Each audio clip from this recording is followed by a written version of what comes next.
Dito guys, magla-live withdrawal na po tayo sa application na ito. Before po tayo mag-proceed guys, sa mga hindi pa po nakakapanood ng video about dito sa application na ito, tignan nyo lang po or i-check nyo sa previous upload natin. Makikita nyo po yan agad dyan guys. So as you can see dito guys, meron tayong balance na 775,000 na coins.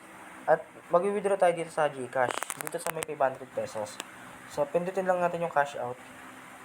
Dito guys, ilalagay natin yung GCash number at GCash name.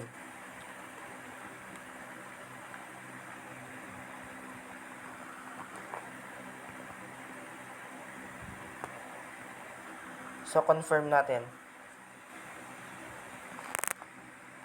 So yun guys, 24 to 48 hours daw yung estimated nila para ma-receive natin yung withdraw natin.